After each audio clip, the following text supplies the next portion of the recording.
because after having been looking at this amazing process of artist books, and you know, first we had a lecture by you, Max, showing a lot of artist books, and we were drilling upon the artist books production. And you were mentioning Sol Levitt in your lecture, Max, and he was stating in 1977 that the book is the best medium for artists today.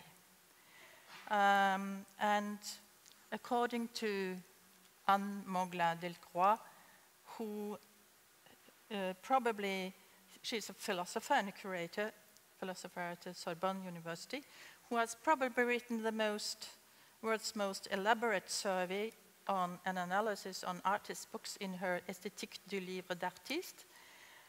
She is enumerating 3 traits concerning artist books, and I would like to confront you with those 3 main 3 traits, and hopefully you can add additional traits concerning the artist book's characteristic.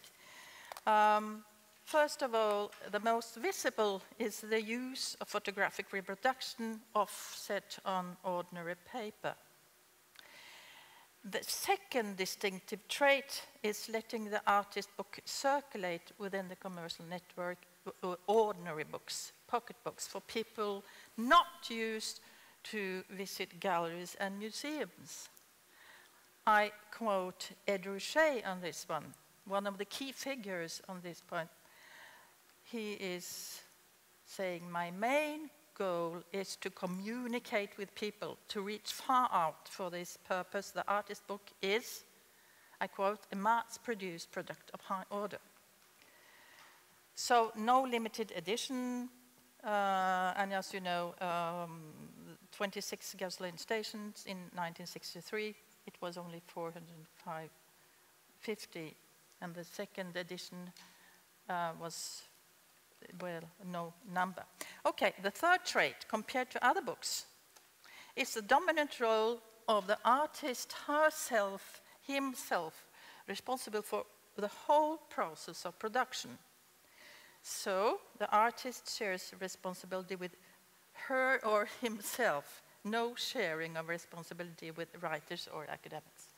So, are you agree that that's relevant? And could you add other traits that you would find characteristic? Who's going to go? You want to go first? Sure. Go for it. Do you want me to go first? Well, the first one, I mean, artist books do not have to have photographic reproduction. Mm. But I think the second, wait, what was the second one? The second one was?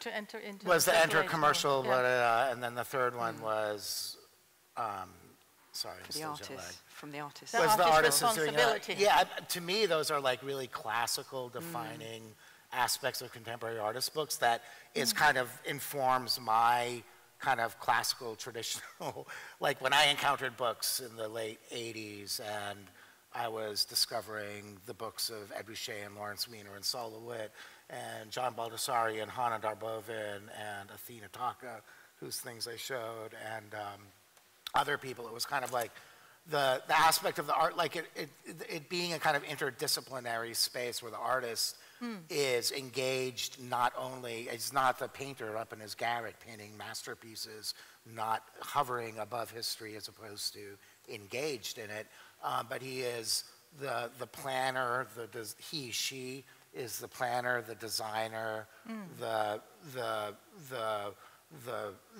involved in the actual production aspects of it, and the artist, you know, and then also I don't know, there's like, it's like you're not just the artist, you're also engaged in design and production and organizational aspects relating to the manufacturing of the piece, which because it's produced within this industrial framework kind of sets it apart from studio fine art practices in a way. But I didn't add to anything, I just defined one. So confirmed, anyway. Okay. Thank you. I think coming from an artist that perhaps I use the term everyday quite a bit in what I do, so I'd say that follows on from Anne Moglen-Lacroix because, as you say, she's looking at classical points, and that term of the everyday in the sense of the DIY is very much of the moment for certainly the younger generation of artists who are making publications.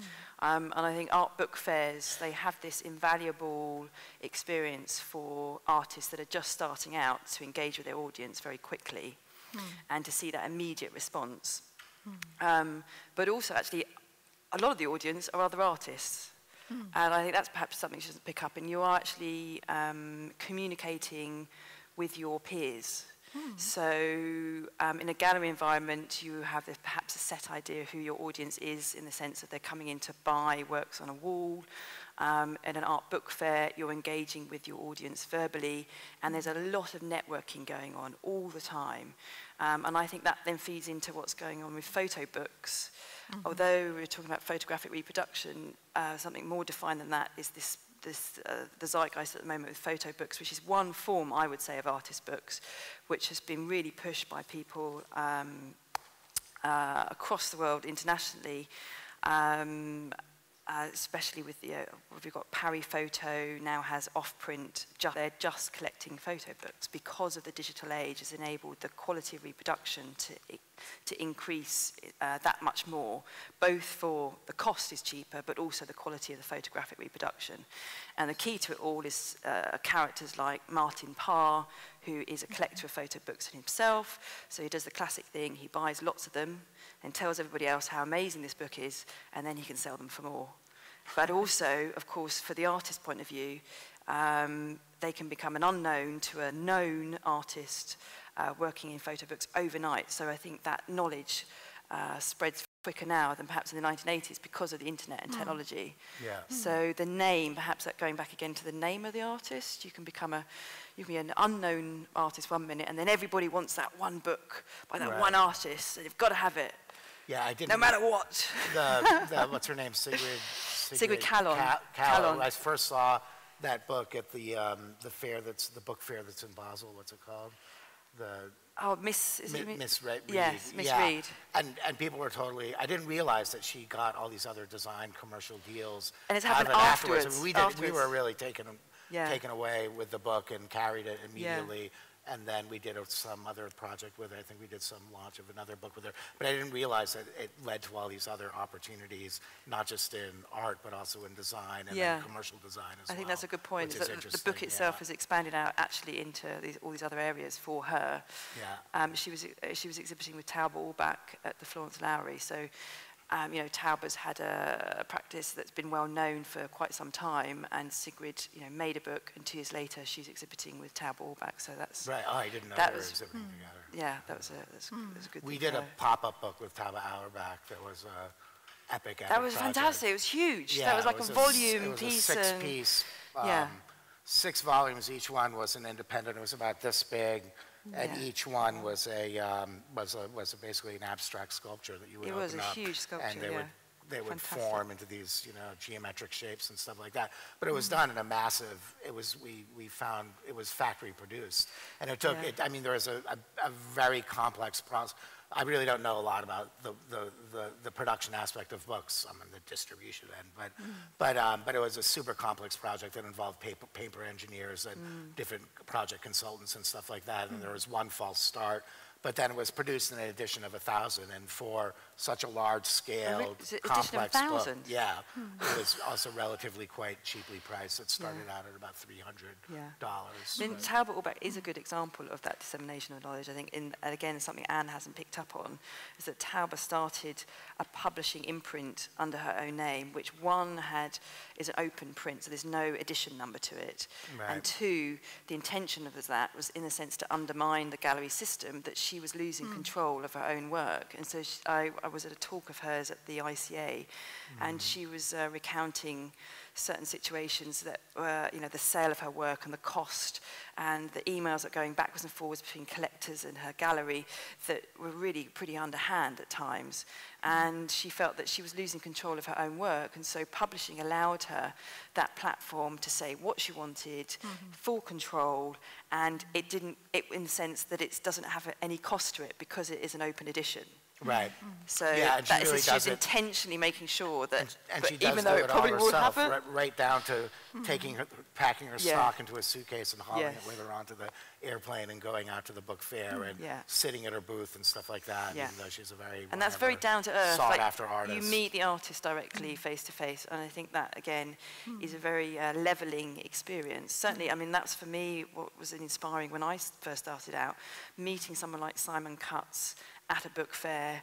Coracle Press, really admired his work, you know, knew about the gallery that he'd set up as, you know, similar time, 70s and 80s in London, first person to show a number of artists that are well known now, and I as a student was able to just rock up to his stand and chat to him. Right. And that was a, you know, that was a momentous moment for me, and I thought, actually, yes, is that sense of leveling out as the artist. To be the everyday artist, you should be at the level of the audience that you engage with. You know, who am I to assume this sort of stage setting, as I know, I appreciate we're all sitting here, but, you know, at the moment the conversation's very one-sided.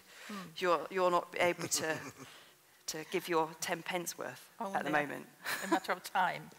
But obviously, you can add a lot of other traits concerning the more differentiated production process.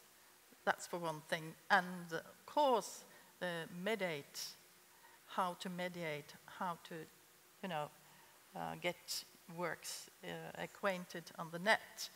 Yeah. Because this book of Anne Mugler-Delcroix, it is, I mean, 18 years old already, and she's still producing texts concerning artist books. But Well, I'd question about if it's the best. What did you say? Something about the books are the best way for artists to show their work? What was the quote that you said at the beginning? no, yes, Yeah. that the I book wouldn't- was Sole Witt. Yeah, sorry, that's Solar Wit. I wouldn't agree with that, and in this current climate, because we are in a digital age, and I think it can do some great things, but you can't rely on a book to do everything.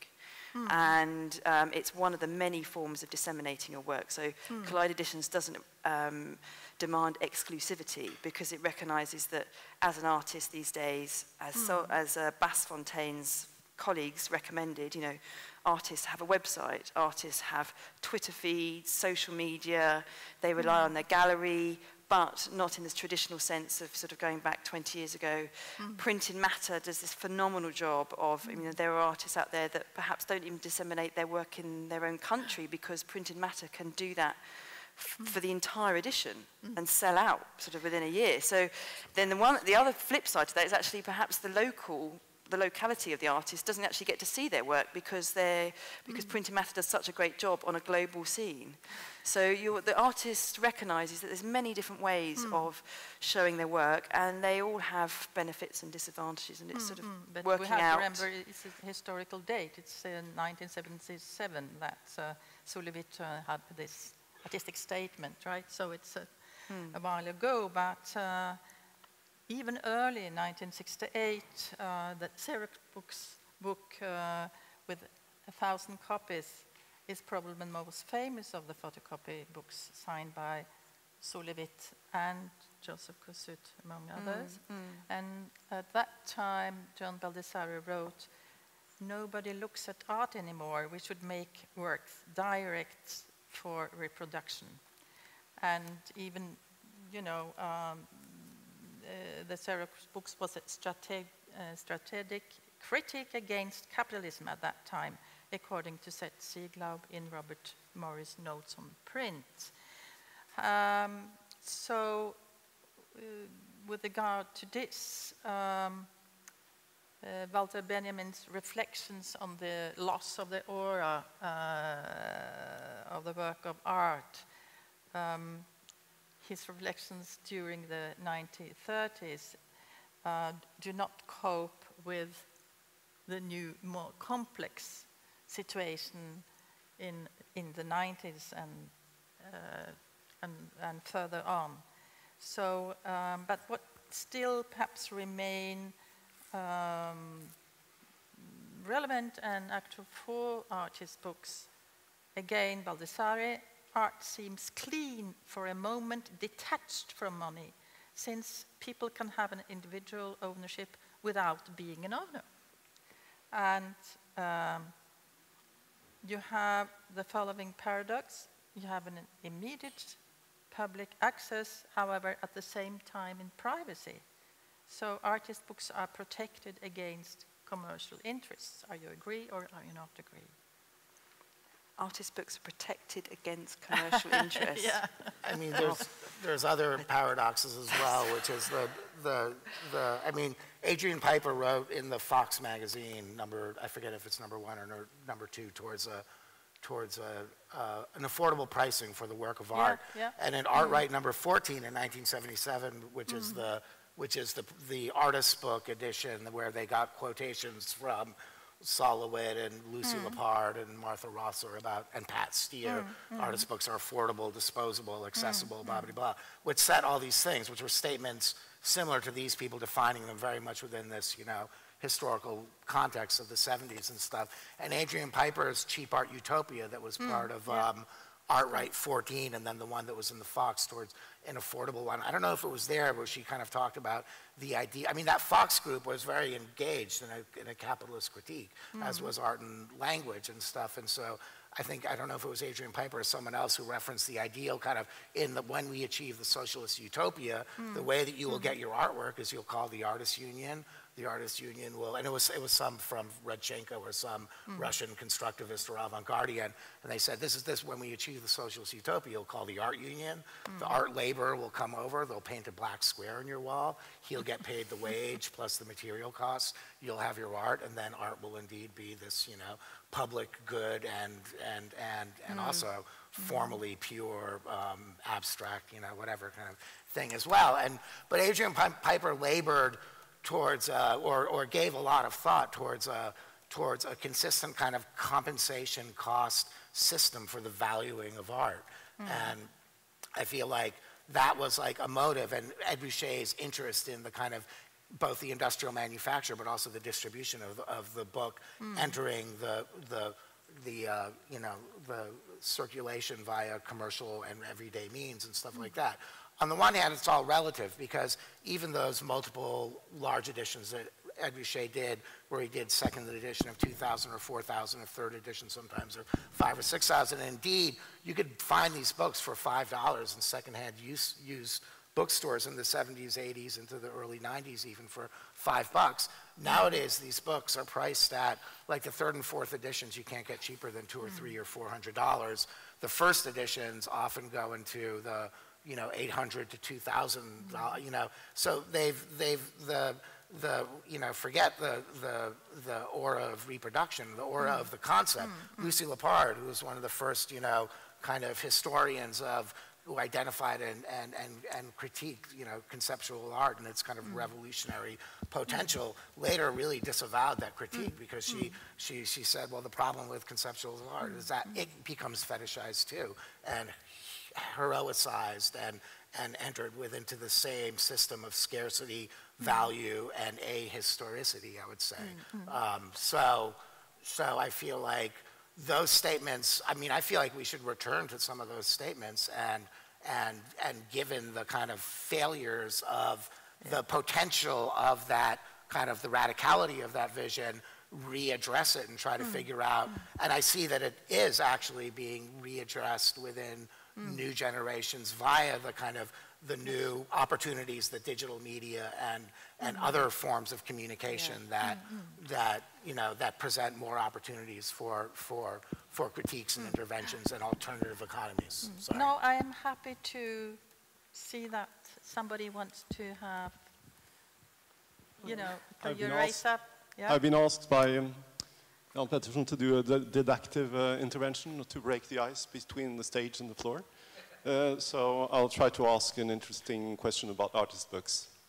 I was wondering... Do you all hear it? I think so. Yeah. There's a mic, and I think everyone hears the mic. At any rate, I was wondering if you could add to the list the kind of multiplication of proximity that let's say, handling, owning, buying an artist book and participating in production, like there's some kind of affinity between being involved in production and handling an artist book in, let's say, a print and matter store, that being involved in the qualities of making somehow might be a feature distinguishing artist books from other books. That the relevance of how they're done is present to whoever wants to look at them, handle them, acquire them, and then involving them, as in the video, in making the pop-up book, kind of brings that to the fore, that this is perhaps a feature of artist books. Thank you. Shall I go ahead? Okay. Yeah, well, making an artist book, you can make any artwork yourself, or you can commission someone else to make it. It's a cyclical thing. We are, I think, in a moment where we recognise the hand within the work seems to be really important, because this is a sort of, I suppose, a natural move away from the sort of high-end, sort of deluxe, finished commercial output from within the arts, within the sort of, I suppose, the market of the arts. I think, does it make it more relevant just because the artist is involved in the process? I'd certainly say as a printmaker, how I work through printmaking, there's a clear parallel to that when I make books, because as you're in that process of making new ideas and as you're solving the puzzle, as it were, when problems arise, then the book does evolve. So I think as a good example of that, the Gestapo book with Joseph Kosuth, is that through that making, I had a very tight deadline because he invited me to be in the show in Vienna with about 6 weeks' notice. So I proposed a wall piece as one page, because I thought in the time that I could produce something and do the research, I could make one page. So it was page number 1, and that was exhibited for 4 months at the museum in Vienna. But that 4 months then gave me the time to plan the final production of the publication, of which we then, I say we because I did work with 2 different companies, print companies, and that took place over 2 weeks, right at the beginning of the year. And it was a really intensive moment, because these days with print on demand, you could be making a lot more decisions within the process than you could previously. So previously the cost of offset printing, if you're going into like CMYK, you're paying by the plate, you're paying by the run, you're working with larger runs, usually like editions of over 1,000. So one mistake is going to cost you a lot of money. I can say that I've made a mistake in the middle of a print run, and it has cost me, but nowhere near as dear as if it had been, the sort of traditional offset lithos of the mid-20th century production processes. So you can work that much closer and quicker, nowhere near as quick as dealing with a website or social media or Twitter. But through that process, things come out of that. And that's how I ended up with Joseph Kosuth's work within my work, because through that design and the timing of turning the pages, I just thought, actually, this is the insert, the inside cover would be great to have a nod to the exhibition, but would Joseph allow that? And he did allow that within the time that I made the work. So yes, I think there's things that can come out of that are unplanned if you want to get involved in the process. And I think more often than not, if you don't involve yourself in the process, then the work can become formulaic. I mean, a good example of that would be in artist books, where artists think it's a good idea to work with something like Blurb Publishing, or sort of online print-on-demand publishing, where it sounds exciting because you can work really quickly and you can drop your images into boxes and it's all very straightforward, and you get the book at the other end and it looks just like everybody else's book that's been printed through a production like Blurb. So you've got to really have the good idea. I think it's the idea that carries the work as much as potentially the process. I think the tactility of the book is something that is, you know, that is being rediscovered.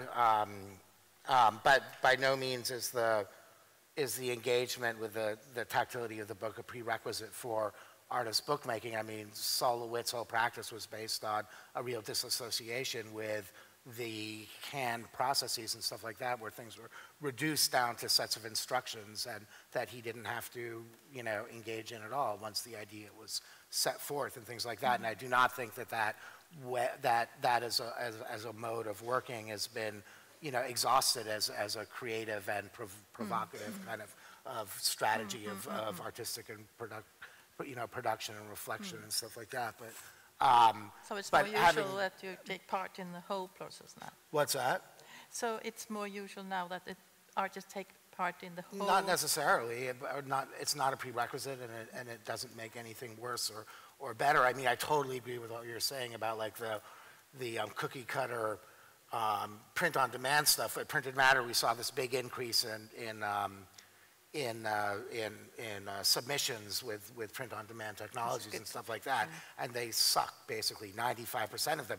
But there is like a certain sensibility and understanding of the limits of that shitty production that some artists get, and there have been some really awesome, crappy but wonderful and beautiful and amazing or provoking and engaging artist books that have been done that way. So it doesn't. No, it's a great term though, the cookie cutter.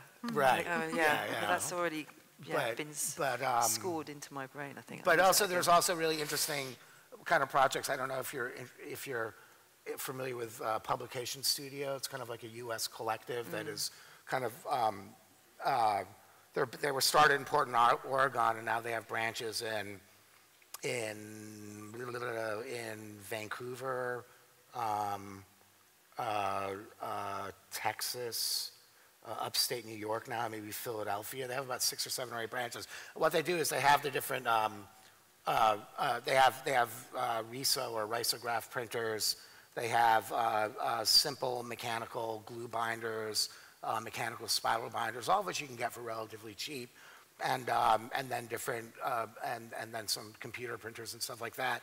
And basically, they share files between the different publishing communities, and they work both with visual artist books as well as experimental literature and other kind of prose and poetry, more literary or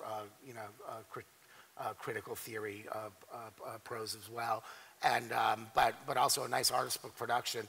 And they basically just make things on demand, but they have all of the facilities within their space. And then they share files with the other communities. And so then they make things not in large editions, but they do them often in open editions so that they're produced and manufactured on demand. And they actually kind of eliminate the need for printed matter because they're working both as, they're working curatorially, editorially, then, you know, design in collaboration with the artists, but then actually the manufacturing them, and then they also do the distribution. So, I mean, we do carry some of their books, but they don't need to go through us because they can reach their different constituencies via this network of you know, geographically dispersed communities and stuff. Other questions from the audience? There are a lot of students working with artist books, and also many artists here who've also done and are interested in the subject matter. Do you have any questions? You have these wonderful people here who they've come from across the sea to answer your question. So what would you like to ask? Rebecca, she has a microphone on the other side, so just if you have something, please. Okay? Well, I will come with mine to you. There you go. Say your name first. Hello, my name is Gabrielle. First of all, thank you, Victoria and Max, for 2 really interesting talks. My question, well, first a comment. For me, it's quite stunning that for an art object, the artist book as a relatively affordable and accessible original artwork is not more popular than it is. And Max, you kind of mentioned in your talk that there's a new wave of smaller, more independent publishers kind of surging right now. Is there also a new wave of consumers? Of consumers? Well, I mean, the book fairs we have are like freaking rock concerts. They're like, there's 35,000 people with an average age of 23.7 years old. It's ridiculously young. And it's all these digital media kids, and it's filled. But there's many generations are represented, but it's remarkably a young audience, and it's packed. And it's like, and there's this. On the one hand, my fear is that it's a fad. It's a fad in the same way that like the analog fad. I think there's a lot of like, you know, there's a lot of really faddish things about that aren't really, you know, historically or politically engaged in you know, the return to analog LPs but then there also is real genuine, I think, interesting things that are happening with the interest and curiosity in analog forms during a digital age. Just with the attendance of the fairs and seeing that audience, and what kind of, I think, makes the fair distinct from the huge abundance of contemporary art fairs that you see now. One is that it's free and open to the public, and another is that the audience, it has an art-educated audience, but the audience also goes beyond that, of a new generation of people who are genuinely curious and with this kind of rediscovery of the ordinary, or rather extraordinary, book that they've been told is dead and relegated to the dustbins of history. So I feel like the vision, and while, as I said, is that the idea of artist books being an independent kind of autonomous economy of art production, I feel like it has not been realized. There are some instances where some of the independent publishers have figured out a way to actually run their business at cost or sustain themselves. Most of them have some form of subsidization, whether it's through government or foundation or individual or association with commercial projects and stuff like that. It's subsidized somehow. So, but when I see that big audience and growing, really, then I feel like that vision is almost palpable, that it is a possibility, but it hasn't been achieved yet. It's something we're still trying to figure out. Yeah, I mean, I'd in response to that question, I think there's a macro and a micro going on, because we're able to deal with micro audiences better in that sort of specialist niche. So we used to say artist books was a specialist niche, but now within that umbrella there are these special niches that are only would be attracted to a certain number of people, but because we're dealing on a global platform now, those certain number of people actually make up a lot when you look across the world. So you can be a small imprint and attract an audience globally, which therefore you could, whether you want to call it consume or disseminate, that's definitely possible, which wasn't possible 20 years ago. So I think that's encouraging to people starting out, to the idea of actually making artist books and who is their audience. I think your audience can be extremely local and doing something as a local art book fair, like these sort of fates and pop-ups, but they can also be global in their interest and their reach. But the other thing as well is that actually, I mean, when I started Collide Editions, it did come from knowing that Soloist had started Printed Matter in the 1970s, and the idea of, well, I've got this book work, I don't want it to be in a bookshop, so where's it going to go? I was like, okay, well, I'll have to start the platform then, because there wasn't anything really in London other than Book Up Bookshop, which is a fantastic bookshop, but I wanted it to have more of sort of exhibition potential within showing the work. And of course, since then, artist book fairs have just sprung up everywhere. They are all over the world. And when I say all over the world, they then sort of started to spring up in places that don't even know what an artist book is, or perhaps haven't even considered works on paper before. A good example of that would be China. They recently invested in a fantastic print studio near Hong Kong. And it's run by the government, and they've been inviting artists in for residencies for the last sort of 8 or 9 years to introduce stone lithography and etching and these sort of Western processes because their work's on paper, and they see this as directly relating to their identity because paper comes originally from China. And I think books, again, fall into that category. And there is a sort of word on the grapevine is that there may well be an artist book fair starting up in China soon. I know of one starting up in South Korea. There's been one going on in Japan for quite a few years now. So I think the audience is expanding globally. There's always a new fair to go to, so you don't need to rely on the one fair. And that, I think, is also something that's my generation of making artist books, they've also started to become more aware of. You don't have to rely on the one. It might be that you do the one for a couple of years and then you go to Miss Reed, or then you might try out printed matter. And those different audiences in different nations are, of course, going to react to your work differently. And that's also really informative for you as an artist. Yeah. Do you have a list of do you have a list of all these places to exhibit your books? Like, give them to the students. Good idea. Do I have a list of places where these books are? All these places popping up all over the world where you could exhibit your artist book. It's called Google. But that wasn't the question. And you just put artist book fair, and it will just be like, wow. There's one Settled. There was one in Bergen, Norway, just a little while ago. Yeah, there's a new one started in Bergen, and so you've got a local thing you can start out, see what the response is. One in Madrid, and then I found out there was one next door in Barcelona. Yeah, that's the Art Libris. We were at that for a couple of years. Buenos Aires. But let's just ask if there are more questions from the students, okay? Sure. But obviously, the artist book field is now, what should I say, more, it has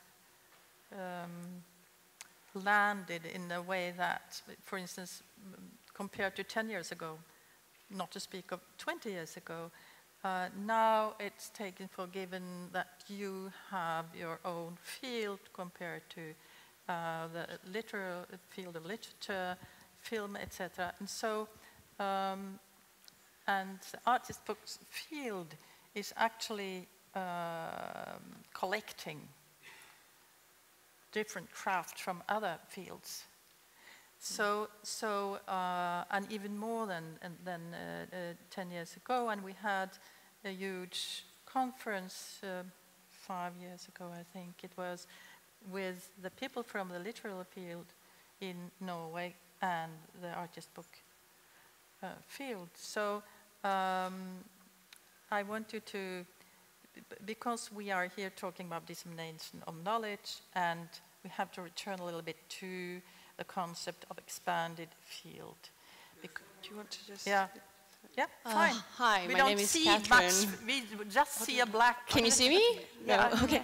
I was just wondering, because we've seen a lot of really exquisite books, but I was wondering if you encounter a lot of artists wanting to challenge the format of the book, because a lot of the books that you've shown us, they follow the traditional format of, you follow the pages from left to right, and I'm thinking this notion of the book is not actually a matter of course. So, yeah, I was just wondering I've had video books, that have been submitted. We work with that. They don't have to be on paper, if that's what you're required. They don't have to be bound. Again, from the works that actually really excited me as a student often came from artist practices who perhaps had only made one book. A good example would be someone like Anthony Caro. He has a fantastic pop-up piece. It is worth rather a lot, and it's worth more in the art market when they put it on a wall and call it a wall sculpture. But it was originally made as a one-piece pop-up as a book. And again, like Dieter Roth, who's a Swiss artist, he had some really fascinating forms of working with the book. A lot of it sort of like degrading the book and reworking into it. Perhaps it's a reflection of what you've seen today is the idea of the dissemination, so in the fact that these books are editioned, and that I think then limits to an extent what the form could be. I know some of my students, for example, have already shown me some great ideas, but they exist at the moment as almost in the form of a maquette, as a one-off. And they could exhibit that as the one, but I think what we're talking about today is that sense of the dissemination of knowledge, implying that the print in the multiple, you need to look at the processes of print and how you can then use those processes to create the edition, to broaden your audience to interact with. So I think the form could be anything, but maybe it's just a reflection of how we work with our audiences, of what you've seen today. We just did well, yeah, likewise, a lot of the books that kind of really experiment with the form or even concept of the book and what other notions of the book can be are one of a kind. So there's artists who have really interesting, unique book practices that do sculpture books or things that reference books but don't have the mechanics or the basic form or structure of the book. We recently did a show, Printed Matter, where we looked within our inventory, which is mostly things that are done in large editions, called Innovative Forms and Structures. And within our inventory, we found, and I'm aware of, a lot of different really non-traditional, conventional forms of books. There's an artist, Peter Barnett, who just does these really seemingly, they're not structured random foldings. They are these kind, they are structured, but they don't look it. They look totally random. But he does these different kind of text pieces where they can be literally be read in these totally weird. It almost becomes performative when reading the book because you have to turn it, and there's infinite ways that you can read it. There's scroll books that don't have bindings but come on scrolls. There's ones that come in little mechanical things that actually turn into movies, which is kind of another kind of theatrical form. So we found a lot of very unconventional, I mean, very interesting experimentations, but most of the stuff that Printed Matter carries is done either in editions of over 100 or open editions, and that places some limits on where you can go with what you do. But like, yeah. I mean, like so just on a final note, like something like Livre d'Objet, that's a whole sort of another genre of artist books, which would be, you know, the book as an object, as a form, and again, that might be unique, or it could potentially be editioned. And I think there's been a big influence of Printed Matter on defining what an artist book is over the last 50 years. And the French would class that as the Anglo-Saxon influence on a genre. And because of that, the idea of something that's democratic, disseminated, needing to be an edition over 100, that has had a bigger influence rather than the legacy of the Livre des Artistes in France, which are these sort of beautiful deluxe pieces, in particular something like Matisse's Blue Jazz, which is a wonderful, wonderful body of work that, again, is a sort of completely other end of the spectrum of the sort of things we're talking about in that dissemination. And I don't think he made the work to disseminate the knowledge. It was very much a text, visual piece that he was working with, and that's why he worked through the form of the book. We have another question. Carlos, Yes? Yeah. Just first a little comment and then eventually a question. The comment is China has a very old and very rich tradition of artist books. Now, during the time they produced these books, the 15th, 16th, 17th, 18th century, they didn't have the concept of artist books. But the Garden of the Master Seal, or all the books produced by the Master of the Nine Brushes, are wonderful examples of artist books. And today you have a wonderful artist working with this notions ideas, Xu Bing, which I consider to be one of the big, interesting artists dealing with artist books. Anyways, that's a little comment. But the question is that I started working with artist books in the middle 80s. I belong to that generation, right? And at the time we considered books to be a wonderful site, a place where we could do so many things. We could interact, we could play with other people, we could, at the time we were working with our bodies and stuff, you know, making performances. But I consider the books is a wonderful place where different traditions meet. You know, the tradition of reading, right? And then traditional looking images. And then this place that, you know, you open up a book and then yourself, you have to open up to the book. And then when you close the book is discreet enough to go away and don't bother you anymore, which is lovely, it's wonderful. A painting or a drawing. Sorry to interrupt. Is there a question in there? Sorry. Am I coming? Okay. I'm coming. Now, from this tradition, now most of the conversation here was about the edition of books, right?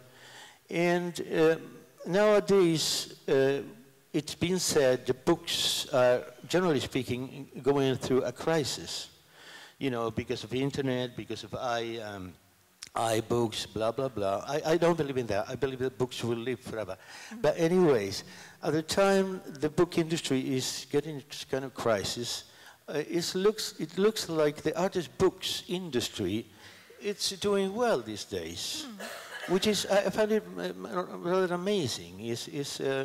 Why is that? Why is so much interesting from the mainstream and collectors to buy these books? That was the question. I think there's a lot of buzz, and I don't think the buzz necessarily relates to the reality, because I know for sure that just because you have a stand at a book fair doesn't mean your books will sell, if that's the intention. And I think there's an assumption that if you make a book, it must be good and everybody wants to buy it, and that's not true. It's not even a suspicion. I know that a lot of the work that is shown at fairs doesn't sell. However, it's much more than just selling for artist books. I don't think that there is a huge new audience for collecting. You mentioned Xu Bing. There's a collector that I work with, and he collects Xu Bing's artist books, and he's also a prominent photo book collector. So Xu Bing doesn't work through photography, he works through drawing, so it just sort of shows that expanse of interest.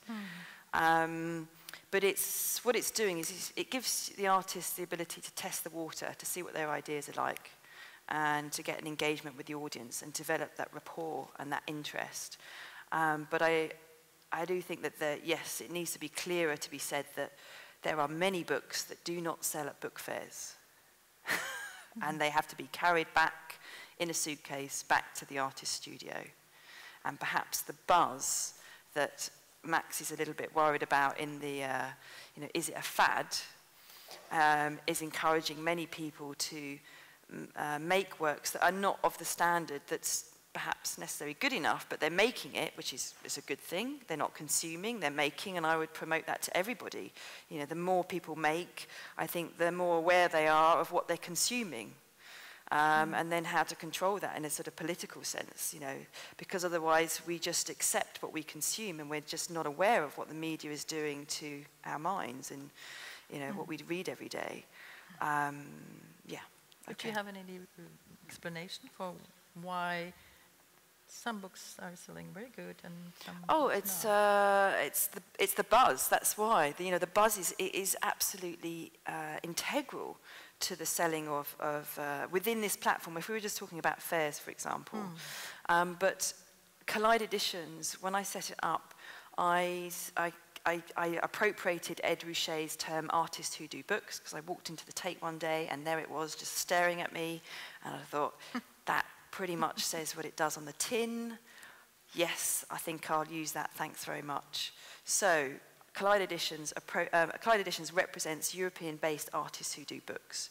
And the reason I use that statement is because the US market for artist books, in the sense of the university collections with their libraries and the public collections, are much they're much better funded than certainly in the UK and in other countries. And they are new collections in the sense they're younger libraries, so they have different ways of collecting. And that means that we kept the the term what an artist book is as broad, because yes, I deal with livre des artistes in the sense of like the Shu being the exquisite illuminated book for a particular library collection, because that's what they acquire. But then another collection will be much more interested in the smaller, well, the sort of more accessible, in fact, in the sense that it's cheaper and a larger edition. So that's why we don't focus on just thinking of the sense of democratically disseminated books, because I'm aware of different collections that collect in different manners. Yeah, so I don't know, I hope that answers your question. That some of them have the buzz and rely on the art book fair buzz, but others are because the name of the artist and the quality of the work, and those collections know exactly what they're looking for. We have another question. I have a question for you. Seeing Hilary Powell's wonderful pink production line, I would like to ask that in the expanded field concerning graphic art, the collective is coming in so many different ways. So the question is, are there book productions, let's say like Guerrilla Girls or other groups, that are doing interesting artist book productions for the collective, both as from the part of the idea, the concept, and way of production, doing new things in this area? Artist books that are produced collectively. Yeah, set up collectively, produced collectively, thought collectively, Yeah. loved collectively. We just did, I think that's one of the draws to a new generation of bookmakers is the collective possibilities of artist book production, and also just the social engagement, both in collaborating on projects as well as then in having an object that then gets passed around between hands and either sold in kind of, modest economic formats or given in gifts and exchanges and things like that, other forms of exchange, not just economic. But there are, I did an exhibition, I co-curated an exhibit that was a survey of the history of printed matter, which was a kind of blood and guts. It wasn't just our programming history, it was our administrative history, and it told our economic struggle about how it's really been difficult for printed matter to survive for the 40 years that it has, because artist books do not make a real economy. I'm actually referencing your question, but to go back to the collective thing, is part of the exhibit, we had a bookstore in the front, and then the timeline, and the bookstore was the distribution aspect. And then at the very back end, we collaborated with the New York University print department, and we installed an actual production studio where we had risographs, Xerox, computer printers, a letterpress, and a silkscreen setup, as well as a mechanical glue binder, hand binding equipment, and as the simple mechanical spiral binder. And we invited 6 different artists and artist groups to do residencies. And some of them were artist groups, like we invited the Research and Destroy New York City anarchist group that barely showed up at all. I'm really pissed at them because I thought they were anarchists. I think they're very suspicious of the institutional environment, I guess, as they should have been. But another group called Red 76, that is kind of a nomadic group that's based in Minneapolis, but tours around New York and always works in a collaborative format and has a publishing aspect to them, which is called the Journal of Radical Shimmering. And they put it out in different formats, from newsprint tabloids to books, and it's usually done in collaboration with people from the community where the nomads happen to be landing, and it usually deals with kind of radical underground and forgotten histories that are specific to that space. And so it's a really kind of a remarkable ongoing project that has taken the form of tabloids, bulletin broadsheets, glue-bound, many thick-paged books, usually done in large editions. They usually have to source funding from places and stuff like that. Another group, well, and then the interesting thing, so there was 2 collectives. Oh no, then another group was the Swill Children group. But then during the period of the residency, which was the 2.5 months that we had the thing in, the different collectives and individual artists, there was just this organic kind of further collaboration and kind of cross-pollination of ideas and practices that ended up happening, that then crossed out into the streets, because the big demonstration, the big anti-police violence demonstration, the first one in New York, which collected at NYU, NYU, Washington Square Park, right outside the door, is that the studio turned into a production facility for posters for the demonstrations. So there was that kind of element of collectivity, and then artist collectivity, collaboration, and then, you know, actual social movements and social protests and stuff, political protests. Another group, Temporary Services, which is kind of like, I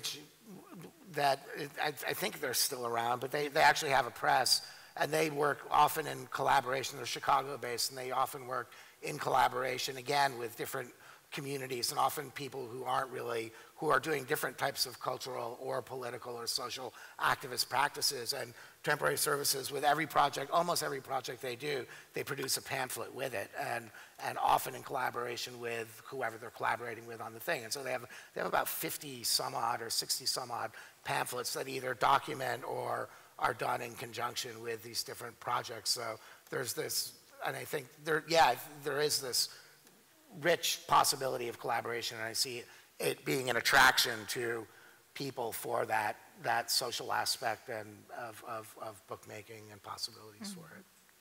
Anyway. Yeah, I'm really glad you mentioned Hilary Powell. There's a personal connection for me that, God, I don't know what was going on in my hair that day. But anyway, just going back to the actual project of Hilary Powell, she worked on her own, so it's not a collective activity. And she just had big ideas. And this is a project that was going on over about 2 or 3 years. I taught her etching. She came in to do a project, she came in to do like an evening course in etching. And that's how I found out about the project originally. And then I didn't see her again for a year. And then she came up with this sculptural filing system pop-up that she presented for Collide, which was great. And then she got funding from the Arts Council, and she got funding from the local council and from the university she was working at. She is a doctor, Hilary Powell, from her PhD. And that's when she was able to bring in other people. So I wouldn't say it's necessarily an example of a collective, but the project did involve a lot of people. And I think as a social, political, engaging activity, it was really successful, because I'm not sure if you were aware, if you picked up on that location, that's where the Olympics of 2012 took place. So you have this sort of global descending of the media that arrived in this place, which is actually completely alien to the local community and the legacy of what was going on in that area. And the Lee Valley was renowned as this sort of marshland of the quality of the ground and things like that. It's really polluted, sort of Ministry of Defence, brown site that people didn't touch, and there was always talk of regeneration, and it never happened. And then suddenly they get the Olympics, and then it's all this talk of the regeneration. But of course, most of the land has been sold off to banks and property developers before anybody really the local community really had a look in. And I think this is an attempt to deal with that sense of the Walter Benjamin idea of what is history. Well, history is defined by those people that write it. And if history is allowed to be written by the media, then you would only think of that area of the Olympic Park as the Queen Elizabeth Park, which it now is with the regeneration. But actually there's a East London community that's been living there for generations, and that's who Hilary has been tapping into, that you saw within that project that they were able to engage in the actual process in the making, as well as the outcome, so the work was collected. So the participatory project on the Everyday, I think, is a really good example of that. But the dissemination of knowledge, of course, ultimately, they made a film, and that's really how the knowledge was disseminated. It's like the relic, in a sense. The book becomes a relic rather than just the dissemination of knowledge. You said that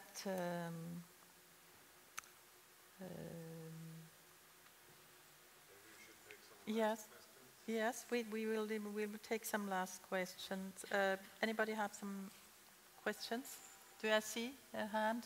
It's very difficult to see, I'm sorry.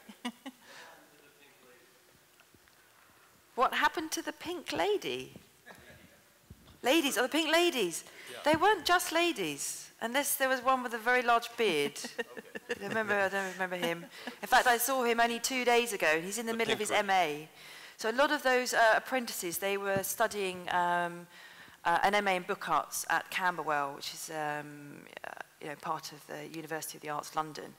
And I think Hilary did a call out for anybody that wanted to learn how to make books in the traditional sense of book arts. She actually, of course, what's really clever about making films and things like that, about the things you do, you can then use that as evidence to apply for more funding. So she has since gone on to do another project, which is called Demolition. She has made another book out of that.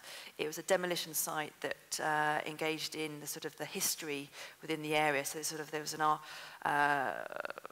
they were sort of extracting things from the site historically whilst the site was being demolished at the same time. So I think Hilary has found her niche in that sense of engaging the local community and raising funds. And at the moment, she sees that outcome as being in the form of a book. You said that the artists themselves, they are their own public. And Joseph Kosuth stated that back in the 60s against the Greenberg group. But apropos Joseph Kosuth, I can round up by coming back to dwell a little bit more on your work and how it came about, that suddenly you distribute the 1,000 copies of Dream of Freud. So that was an attempt to, well, first of all, the Freud Museum in London has a curatorial program of whom you've got artists like Sophie Calle, Cornelia Parker, artists who I hugely admire had previously exhibited there. So when I was invited to be in a group show, it was a printmaking group show, it was really important to me to do something that I was proud of, rather than to see it as, oh, it's a group show, right, what have I got? What's the time? How much time have I got? Oh, right, It was actually thinking about, well, I'm going to do this one thing, and I really wanted to reflect the significance that Freud has had on my identity as a woman living in Europe, and the freedom that I have to, within my career, and how I'm now perceived in the 21st century, thanks to writings like from Freud, but also from the artists that had exhibited at this house in Muswell Hill in North London. And that's what made me think about, well, actually, I want to reach out to lots of people, and I'm not interested in making a piece to sell, because this is in his house where the objects existed, so it didn't make sense to be making something in a group show that had a price tag on it. And that's where the idea about, well, if it can be affordable, if I can get some sponsorship from a paper company, if I can make it myself. And actually what I ended up doing was going to Service Point, which is like a reprographics company in London, which would deal with architectural plans, and they really don't deal with artworks. And I'm used to dealing with them to get my positives made for screen printing. So knowing their quality can be a little bit here or there, I asked them if I would be able to make the work myself, which meant I'd still pay them, but I'd print it and bind it in their repro house. And that's what I did. And so in one day, I did all the printing and the stapling and put it in a box, and then got on the train, went off to the Freud Museum, handed them the box and said, here you go, here's an edition of 1,000. Please disseminate it to the visitors that turn up to the exhibition over the month. And that was the end of that. And then, so getting a phone call from Joseph certainly wasn't expected, but I'd say it's a really good example of allowing the unexpected to happen. So rather than having this clear plan of, right, I'm going to make something, it's got a price tag on it, and I've got to work out my costs and things like that, and then I have a clear idea who my audience is going to be, it can be a form of actually allowing the unknown to happen, to disseminate it freely for the unexpected. Yeah. And to round up, we are informing you all, if you don't know, that we are actually starting a publishing workshop here with the design department, collaboration with the Academy and the Department of Art and Craft. So I think they'll be getting a lot of submissions. Good, bring them on. But certainly not cake cutters or what do you call them? Cookie cutters. And that would be a good start, I think, for the studio.